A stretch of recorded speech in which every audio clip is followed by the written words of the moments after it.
Em 2003, costumava haver fóruns de fotos estranhas e antigas que supostamente mostravam fantasmas. Eu não tinha visto nem experimentado nada relacionado a isso, mas sentia uma mistura de curiosidade e medo. Navegava e aprendia como capturar fantasmas em fotos, seguindo conselhos e técnicas. Um dia decidi pedir ao meu padrasto que me emprestasse sua câmera digital. Era uma sexta-feira à noite, entre março e abril, embora eu não me lembre da data exata. Meus amigos e eu estávamos passando o tempo na praça, um lugar onde costumavam se reunir famílias. Havia música ao vivo, barracas de comida e crianças correndo por todos os lados.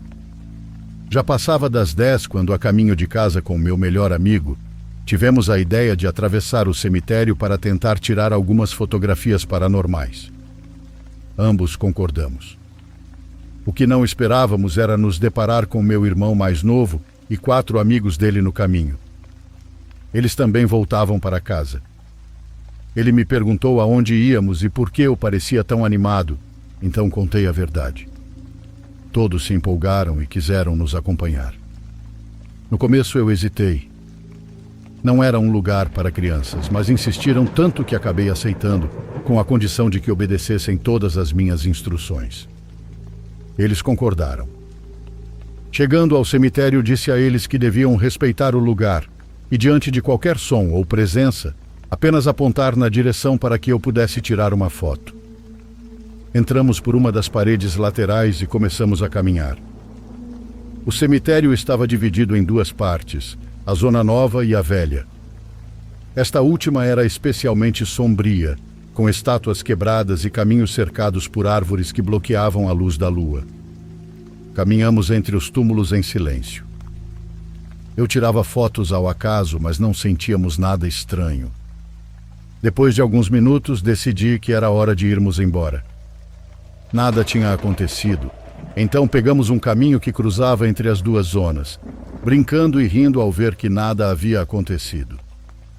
Tudo estava tranquilo até que meu irmão parou de repente na minha frente.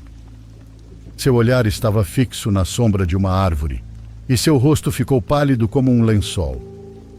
Sem desviar o olhar, ele apontou e gritou: "Tira a foto dali!" Fiquei congelado por um segundo. Não entendi o que estava acontecendo, mas agi rápido e tirei a foto na direção que ele havia indicado. Ninguém disse uma palavra até que saímos de lá. Estávamos todos atônitos. Ninguém tinha visto nada, apenas ele. A caminho de casa, meu amigo comentou que ficaria para dormir naquela noite, e meus irmãos seguiam em silêncio ao meu lado. Ao chegar, conectei a câmera no computador para ver se tínhamos captado algo. Até chamei minha mãe e meu padrasto para verem as fotos conosco. As primeiras eram apenas imagens de estátuas, túmulos antigos e caminhos vazios, mas a que tirei quando meu irmão pediu era diferente das anteriores. Era a imagem de um túmulo recente, da Zona Nova. Tinha flores em bom estado colocadas nele e atrás havia uma figura branca. Não era uma luz nem um reflexo, mas uma espécie de névoa densa muito fina. Distinguia-se claramente uma mulher de joelhos no chão. Ela vestia um longo vestido até os tornozelos e tinha os cabelos longos e lisos. Estava em posição de oração, com a cabeça baixa, por isso seu rosto não se via bem. Ela estava de costas. Todos vimos a imagem ao mesmo tempo, permanecendo em silêncio. Meu padrasto foi o primeiro a reagir, soltando uma risada nervosa. "Está editada, com certeza é uma brincadeira de vocês, não é?" Mas não era brincadeira, nós sabíamos a verdade. Além disso, não tínhamos os conhecimentos nem a tecnologia para editar algo assim naquela época. Sem dizer mais nada, guardei a imagem em um disco para conservá-la. Naquela noite, embora eu tenha tentado dormir, não consegui.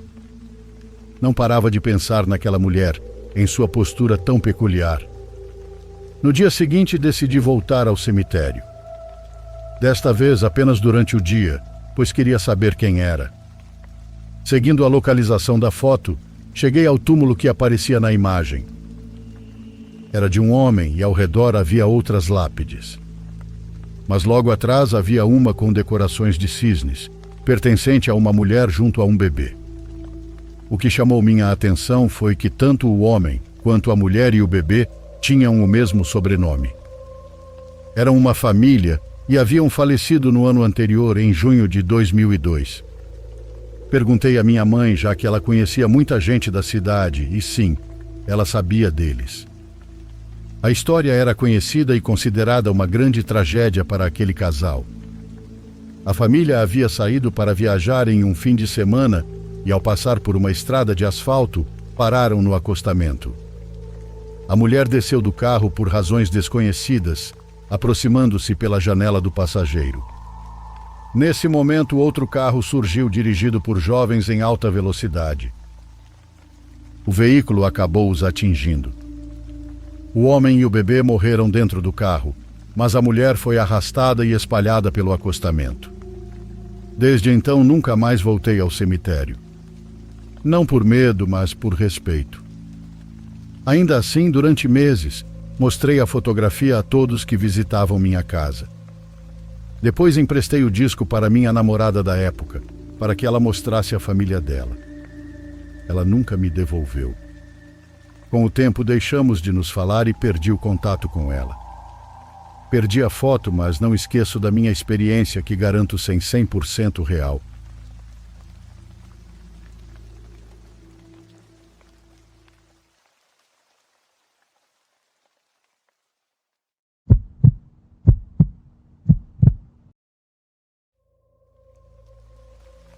Há muitos anos, minha mãe viveu em uma fazenda junto com a mãe dela, o pai e outros 6 irmãos. De toda a família, o único que trabalhava no campo era o pai dela. Plantio, irrigação e trabalhos pesados. A mãe dela trabalhava na cozinha e minha mãe, que era a mais velha das mulheres, se dedicava a lavar roupa. Dos irmãos, só ela e o mais velho trabalhavam. Os demais eram pequenos e não faziam nada. Na casa principal também viviam algumas crianças, sendo elas filhos do patrão e donos da fazenda. Minha mãe sempre dizia que eram crianças mal criadas, sem educação e que se achavam intocáveis. Iam à escola de manhã e à tarde passavam correndo por toda a propriedade, aprontando travessuras.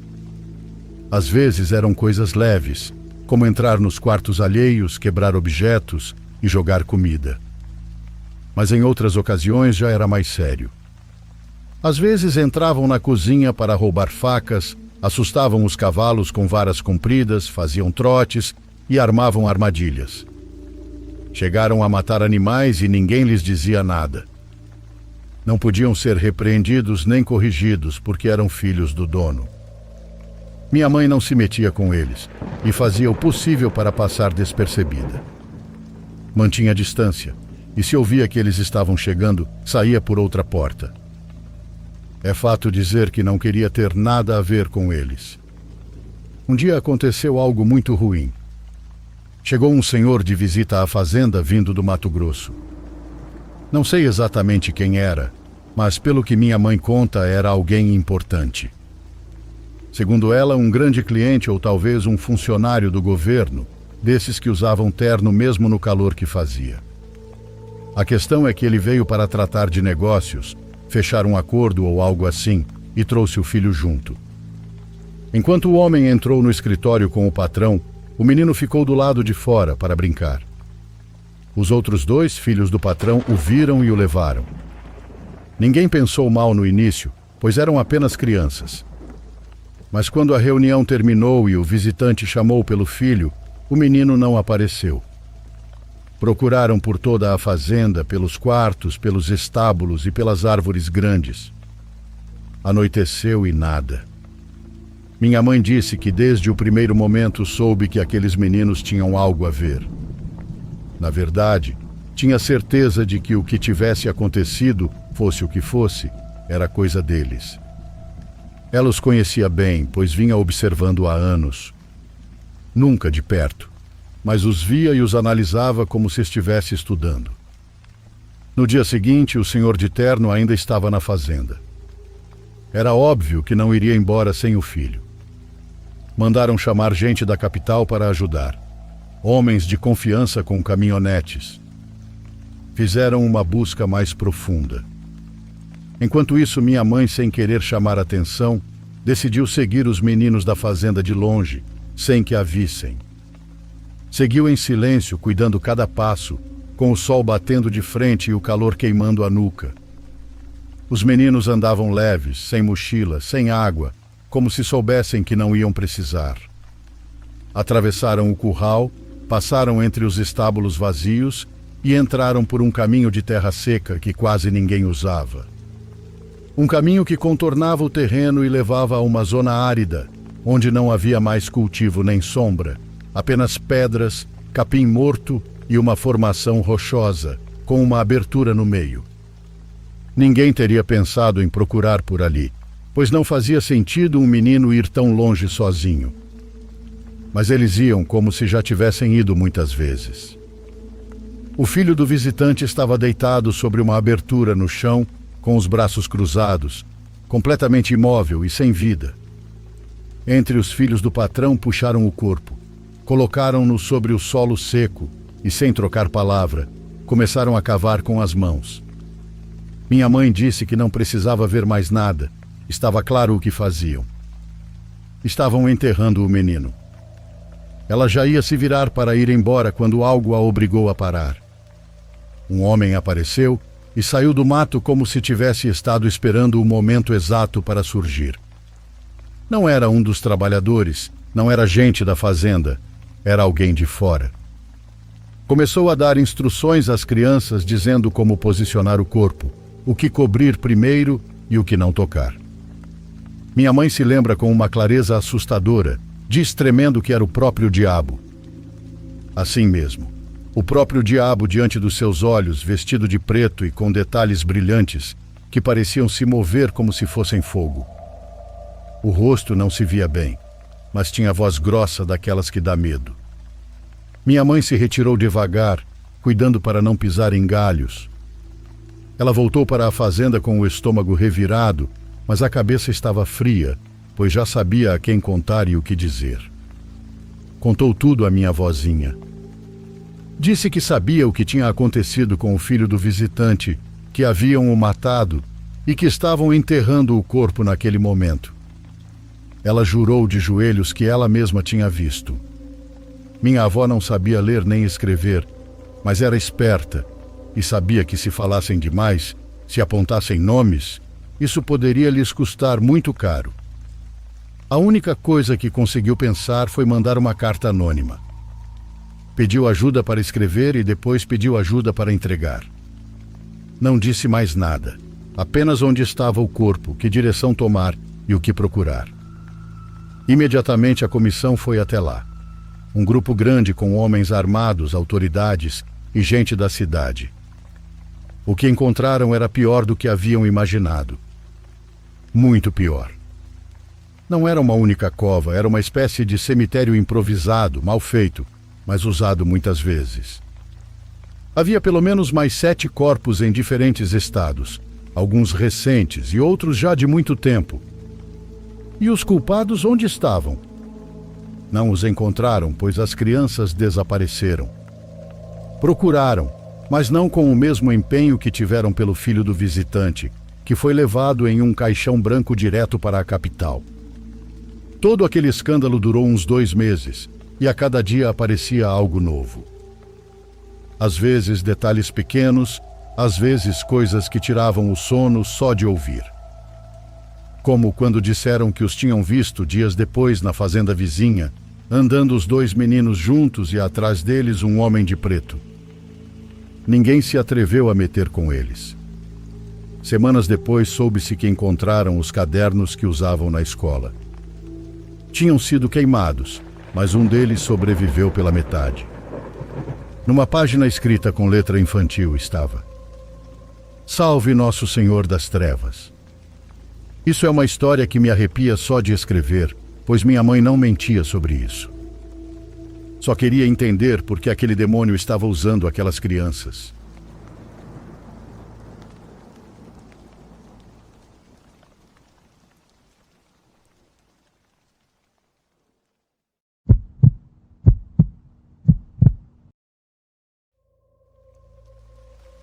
Até os 17 anos eu morava em Cabreúva. Sou daquela época em que as crianças saíam para brincar na rua, seja para andar de bicicleta, jogar futebol, bolinhas de gude ou esconde-esconde. Éramos um monte na quadra. Eu tinha um vizinho chamado Alan. Não vou dizer que ele era meu amigo, porque sempre achei ele estranho. Havia algo na personalidade dele que me incomodava, por isso quase não andava com ele. Um dia ele fez algo horrível, tão terrível que até saiu no noticiário. Como quase sempre acontece, o que saiu na TV foi só uma versão superficial e recortada. Apenas os fatos e pronto, sem contexto e sem explicação. O que transmitiram foi o seguinte: Alan foi convidado para a casa de outro menino da quadra. Aliás, esse sim era um menino com quem eu andava. Eu o considerava meu amigo. Alan chegou à casa dele à tarde e ficaram jogando videogame por umas 2 horas seguidas, sem desgrudar da tela. Em certo momento, a mãe do menino saiu para comprar pão. A padaria não ficava longe, mas a mulher tinha o costume de ficar conversando, então sempre demorava. Os meninos acharam que estavam sozinhos em casa, mas o pai estava lá em cima, na laje, arrumando alguma coisa na caixa d'água. Alan e o outro garoto deixaram o jogo em pausa, levantaram-se e foram para a parte de trás da casa, onde guardavam o carro. Lá havia prateleiras com ferramentas, frascos, cabos, armários com coisas da casa e também uma pistola. Era uma bereta automática de médio porte com 8 balas. Alan a pegou e supostamente ela disparou sozinha. O tiro atingiu o menino no rosto. O vizinho caiu no chão, mas não morreu na hora. O pai desceu correndo assim que ouviu o disparo. Tentou tirar a arma de Alan, mas ele também atirou no homem. Uns 20 minutos depois, a mãe do menino chegou. A primeira coisa que viu foi Alan parado na porta, segurando a pistola. Ele não apontou para ela, apenas ficou olhando sério, sem se mover. Deixou que ela entrasse. A mulher caminhou até o fundo da casa, onde viu o marido caído no chão. Depois o filho. Ela não gritou, só ficou paralisada. Então Alan também atirou nela. Em seguida foi até a sala e atirou no videogame e na televisão. 5 tiros, as 5 balas que restavam. E então simplesmente saiu de lá e voltou para sua casa como se nada tivesse acontecido. Isso foi tudo o que saiu no noticiário daquela noite. Naquela época não era tão comum ver esse tipo de notícia, pois a maioria era sobre política ou crime organizado. Foi tudo o que se soube oficialmente, mas a verdade é que não foi tudo o que aconteceu. Alan chegou em casa com a pistola na mão, pálido e tremendo. Colocou a arma em cima da mesa e disse ao irmão: "Já terminei o jogo." "Que jogo?" perguntou a mãe da cozinha. Ela ainda não sabia o que o filho tinha feito, mas ao vê-lo chegar daquele jeito com a arma e as mãos tampando os ouvidos, sentiu uma fisgada no peito, daquelas intuições que te fazem sentar sem perceber. Minutos depois, soube-se de tudo. 3 mortos, todos vizinhos, todos conhecidos. Obviamente levaram Alan, mas não me lembro se foi a polícia ou uma ambulância que chegou primeiro. Em casos assim, normalmente um menor de idade vai para a oitiva do Ministério Público e da Vara da Infância. Porém, Alan foi mandado direto para uma instituição psiquiátrica. Semanas depois, o irmão dele contou o que sabia. Disse que já pressentia que algo assim poderia acontecer, porque Alan havia comentado antes. "E por que carambas você não contou?" Todos perguntaram. Segundo ele, nunca pensou que o irmão falava sério. Ele contou que certa tarde entrou no quarto e encontrou Alan em silêncio, de frente à televisão.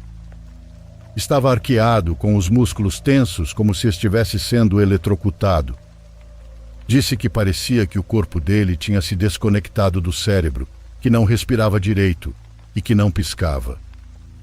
O olhar estava grudado na TV, mas os olhos não acompanhavam nada, estavam fixos e duros. Ficou ali com os dentes cerrados, a mandíbula rígida e as mãos agarradas ao controle do Nintendo como se não conseguisse soltar mesmo que quisesse. Os dedos estavam brancos, como se doessem os nós das mãos de tanto apertar. O corpo inteiro se inclinava para trás, como se alguém tivesse puxado a coluna dele, mas não caía. Ele ficou naquela posição, duro, tremendo só um pouco, como se alguma coisa o segurasse. De vez em quando soltava um som baixo que escapava entre os dentes. O irmão achou que estava tendo um ataque, mas não soube o que fazer. Ficou parado, apenas olhando. Não quis tocá-lo, pois algo dentro dele dizia que não devia. Na tela do Nintendo, o jogo estava congelado, mas não em pausa, e sim travado. O leão havia parado no meio de um salto com os pixels piscando em cores que não pertenciam ao jogo. Verdes que viravam roxos, vermelhos intensos e um azul que doía nos olhos. E então, sem aviso, o jogo voltou a rodar. Alan se endireitou, soltou o controle e respirou fundo como se não tivesse respirado durante todo aquele tempo. Então olhou ao redor como se não soubesse onde estava.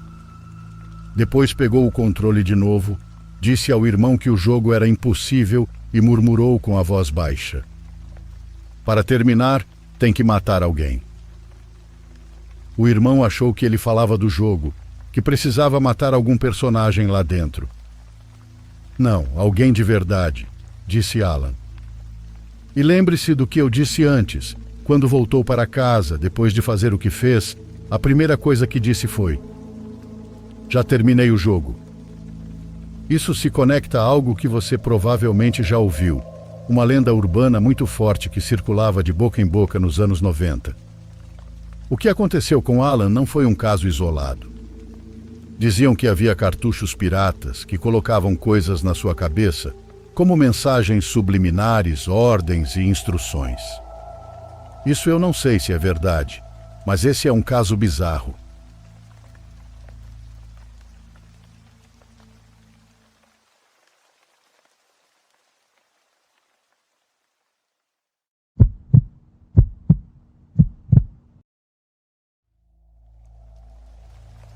Eu ouço relatos à noite já faz vários anos, e para mim isso foi muito importante em um momento complicado da faculdade. Ajudou-me a me sentir acompanhado em noites em que eu não conseguia dormir e me sentia completamente sozinho. E acho que é isso que me anima a contar isso aqui, porque é algo que aconteceu comigo e com a minha família há vários anos. Tudo começou porque meu pai quis nos levar para conhecer o rancho onde ele cresceu. Já fazia muitos anos que eles tinham saído de lá. Desde que ele era criança, para ser mais exato. A casa, há muito tempo, nem era mais dele.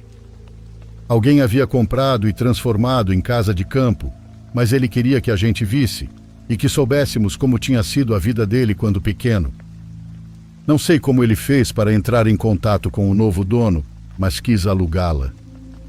Só que quando contou o motivo de querer levar a família, o senhor lhe deu permissão para passar o fim de semana lá, de graça. Afinal, a casa estava vazia. Naquela época, eu devia ter uns 9 ou 10 anos. Íamos meu pai, minha mãe, eu e minha irmãzinha, que tinha acabado de completar 3 anos. Ela corria de um lado para o outro e não parava quieta. Lembro que saímos cedo naquele dia e estava meio friozinho. Ainda estava escuro e o caminho parecia eterno. Eu sempre enjoava na estrada e acabava vomitando, mas dessa vez consegui me segurar. E é que meu pai estava muito contente, animado como uma criança, nos contando como tudo aquilo era antes. Ele se referia sobre as colheitas e os animaizinhos que cuidava. Ele sentia muita falta da vida no campo. Conforme íamos avançando pela estrada, dava para notar como a paisagem mudava. O ar ficava mais seco, os caminhos mais estreitos, e a terra levantava um pó vermelho a cada carro que passava. Quando finalmente chegamos ao rancho, meu pai ficou um bom tempo em silêncio, só olhando para tudo. Eu não sabia se ele estava triste ou feliz. Era uma expressão que eu nunca tinha visto nele antes. A casa ainda estava de pé, mas já tinham pintado de outra cor. As janelas eram diferentes e até tinham levantado umas cercas que antes não existiam. Tinham colocado uma varanda muito bonita. Ainda assim, para ele continuava sendo a sua casinha. Ele nos mostrou onde ficava o curral que criavam os animais, o lugar onde brincava com os irmãos e o poço de onde buscavam água. Enquanto ele falava, eu sentia como se tudo estivesse cheio de memórias invisíveis, como se ainda desse para respirar a vida que aquele lugar já teve um dia. Era como se eu quase pudesse vê-lo correndo por ali e sendo um menino da minha idade. Fiquei pensando se eu teria gostado dele nessa época, se seríamos amigos. Me perdi nesses pensamentos, imaginando meu pai como uma criança. Mas algo estranho aconteceu desde que chegamos. Eu percebi que minha irmãzinha andava meio confusa. Caminhava com a gente, mas parecia distraída, como se estivesse ouvindo outra pessoa. No começo, não dei importância, pois crianças pequenas são assim mesmo, se prendem olhando para qualquer coisa. Mas durante o almoço ela me deixou intrigado. Estávamos sentados num banco, ao lado da casa principal, quando a vi levantando a mão e acenando para alguém. "Para quem você está acenando?" perguntei, e ela, muito séria, apontou para uma árvore grande que ficava a alguns metros dali. Meu pai virou na hora, pegou ela pela mão e puxou de volta para perto da gente. Não disse nada, mas o rosto dele mudou completamente. Depois tentou continuar conversando, como se nada tivesse acontecido, mas percebi que ele não tirava os olhos daquela árvore. À tarde, continuamos andando pelo rancho e meu pai contou mais sobre a infância dele. Parecia feliz, embora, de repente, ficava meio abatido, como se as lembranças também doessem. Como se ao chegar ali, todas elas tivessem voltado de uma vez e não só as boas. Já à noite, quando nos ajeitamos para dormir, minha irmãzinha voltou a se comportar de forma estranha. Eu estava meio acordado quando ouvi ela se levantar e começar a caminhar até a porta. Perguntei o que estava fazendo e ela respondeu: "A senhora da árvore está me chamando." Nesse momento, meu pai levantou mais rápido que eu, pegou ela no colo e disse para todos nós que já estava na hora de voltar para casa. Minha mãe, claro, protestou, dizendo que já era tarde e que o caminho era longo, mas ele estava decidido. "Vamos embora agora", repetiu nervoso. E quando ele falava nesse tom, sabíamos que era para obedecer, então foi o que fizemos. O caminho de volta foi silencioso. Eu olhava pela janela as luzes distantes e as sombras dos morros. Ninguém dizia nada. Pouco tempo depois, minha irmãzinha adormeceu. Foi só então que meu pai, sem tirar os olhos da estrada, começou a falar com a gente. Contou que quando ele e os irmãos eram crianças, também viam uma mulher enforcada naquela árvore. Disse que nem sempre dava para vê-la inteira. Às vezes era só uma sombra, às vezes apenas a silhueta balançando, mas que em algumas ocasiões ela falava com eles, com uma voz baixa, chamando cada um pelo nome. No início eles achavam que era sonho, mas quando conversavam entre si, percebiam que todos tinham visto a mesma coisa. A avó dele, minha bisa, que eu não cheguei a conhecer, explicou para eles naquela época que muito antes de existir aquela casa, quando tudo aquilo era só mato, uma mulher morreu enforcada ali. Diziam que o espírito dela ainda aparecia para chamar as crianças em frente à árvore. Eu ouvia tudo isso com a pele arrepiada, olhando de canto para minha irmãzinha, que dormia tranquila, sem saber de nada. Meu pai disse que assim que a viu acenando para a árvore, sentiu que tudo aquilo tinha voltado, por isso decidiu que o melhor era irmos embora na hora, antes que algo pior acontecesse. Nunca mais voltamos àquele rancho. Uma vez só passei por aquele lugar, recentemente, e foi impossível não lembrar de tudo. Ainda bem que minha irmã não se lembra de nada.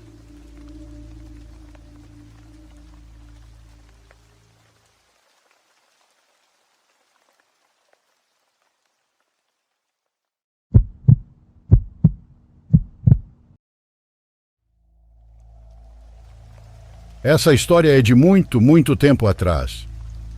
Quem me contava era minha avó, e isso aconteceu quando ela ainda era bem jovenzinha. Então imaginem só.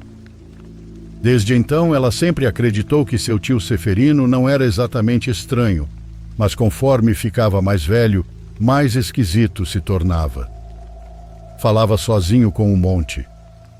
Raramente contava sobre sua infância, sobre o povoado Água de Palma, onde tinha nascido. Minha avó chegou a ir lá uma vez. Dizia que naquela época o lugar já estava praticamente abandonado, com casas quase em ruínas e ruas de terra que pareciam parte do próprio mato. Numa tarde nublada, no aniversário da minha avó, seu tio Seferino confessou que para ele os aniversários eram muito tristes. E olhando ao redor, certificando-se de que ninguém o ouvia, contou o porquê. Quando era criança, ele tinha uma irmã chamada Clarita. Certa madrugada, se surpreendeu com ela conversando com alguém embaixo de sua cama. Não dava para ver nada lá embaixo por causa da escuridão, mas ele jurava que depois de ficar um tempo acordado, começou a ouvir vozes sussurrando ao mesmo tempo, como se muitas gargantas repetissem as mesmas palavras em coro. Movido pela curiosidade, decidiu espiá-la todas as noites. Tentava acordar sempre que a ouvia falando sozinha. E sempre, depois de um tempo, as vozes começavam a responder. Numa dessas vezes, a ouviu sair pela janela e caminhar até o banheiro de fossa. Ele foi atrás, tentando ver de longe. Mas Clara não entrou no banheiro e seguiu mais adiante em direção ao cafezal, e foi aí que ele percebeu que algo estranho estava acontecendo. Foi então que os viu, criaturas pequenas, do tamanho de seus bonecos de pano, com rostos que pareciam de pele flácida e mãos ossudas. Vestiam roupas simples, como camponeses de antigamente, e sorriam mostrando os dentes. Clara lhes oferecia flores, pão, até alguns de seus brinquedos, e eles recebiam tudo como se fossem oferendas. Seferino voltou correndo para sua cama e se escondeu, morrendo de medo. Com o passar dos dias, Clara lhe disse que não iriam mais se ver, que ficariam muito tempo sem se encontrar. Pediu que ele não chorasse, que não contasse a ninguém, que apenas confiasse que se encontrariam de novo. Naquela mesma noite, Seferino a viu descer até a horta e desaparecer entre os pés de café. Clarita nunca mais voltou. Essa foi a razão pela qual sua família deixou aquele lugar, pela tristeza de ter perdido Clara. Mas o que mais doía em Seferino era a promessa da irmã de que se veriam outra vez. Ele acreditava que talvez por isso ela fosse voltar, que as criaturas o levariam para encontrá-la. Depois de contar isso para minha avó, o pobre tio Seferino começou a chorar e depois saiu para caminhar sozinho. Ele sempre estava triste, mas isso ia se tornando cada vez mais evidente. Um dia foram procurá-lo em seu quarto e ele não estava mais lá. Ao começarem a buscá-lo, alguém disse que o tinha visto sair bem cedo, dizendo que ia procurar alguém que o levasse até Água de Palma. Foram procurá-lo até lá, entre as ruínas de sua antiga casa. Havia pegadas recentes na terra fofa que se perdiam entre os cafezais, como se alguém tivesse passado por ali há pouco, e algo lhes dizia que tinha sido Seferino. Sentia-se a presença dele, mas ninguém o viu entrar ou deixar aquele lugar. O irmão mais novo da minha avó, que também estava na busca, contou depois que, quando estavam naquela casa, ouviu o tio Seferino falar e rir. Não o viu, mas pôde ouvi-lo, como se fosse se adentrando no monte.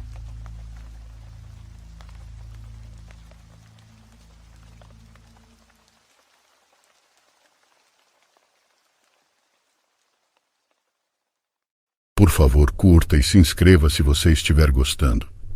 Agora continuamos.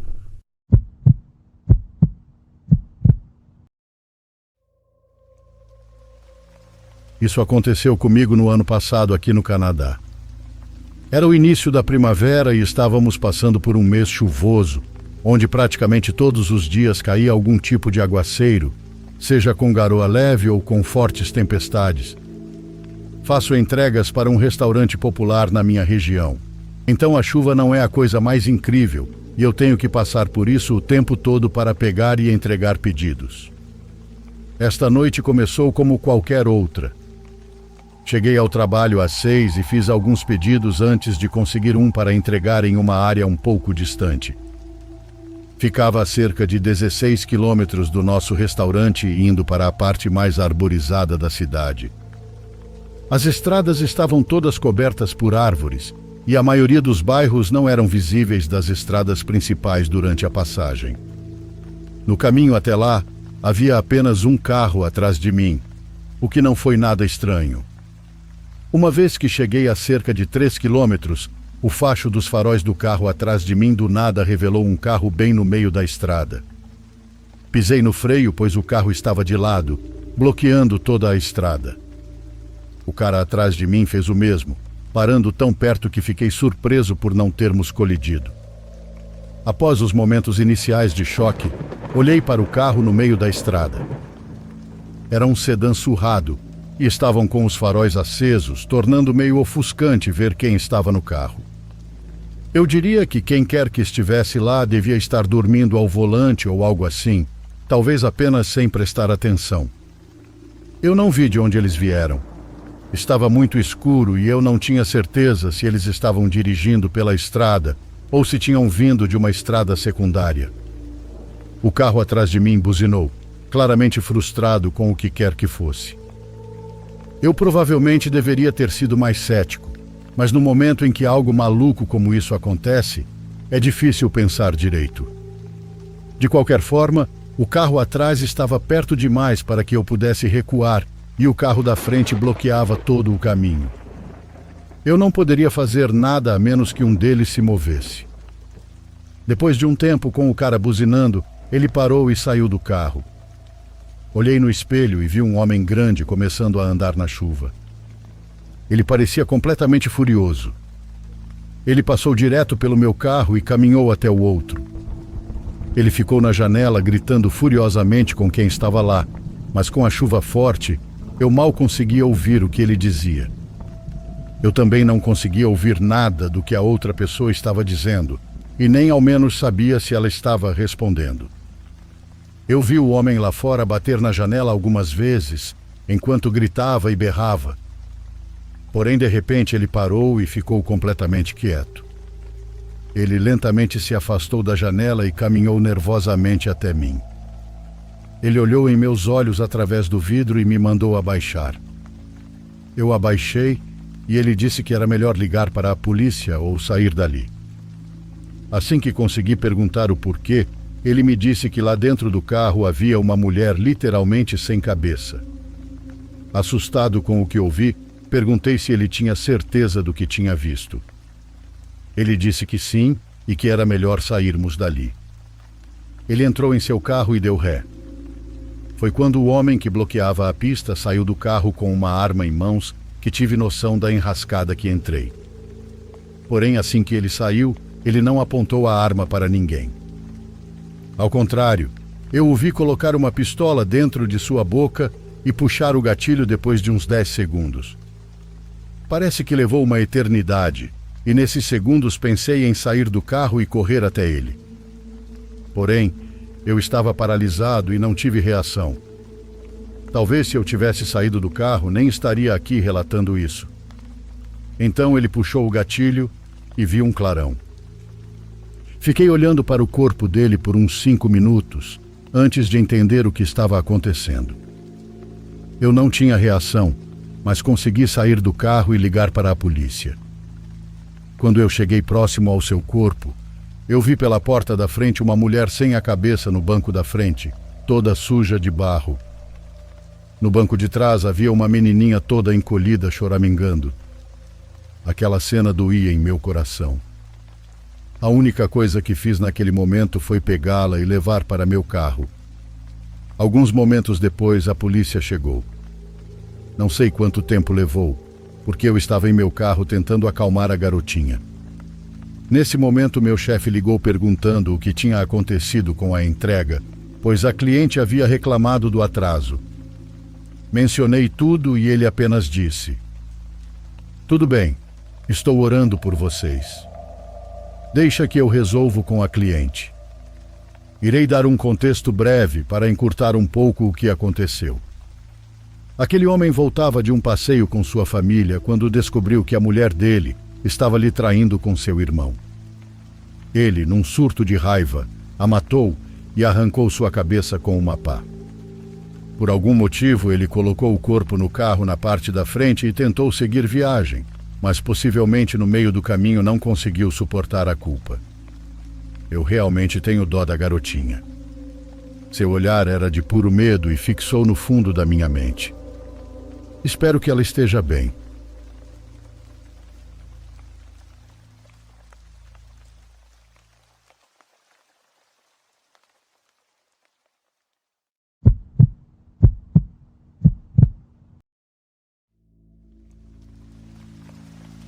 Existem muitas histórias parecidas com a que vou contar.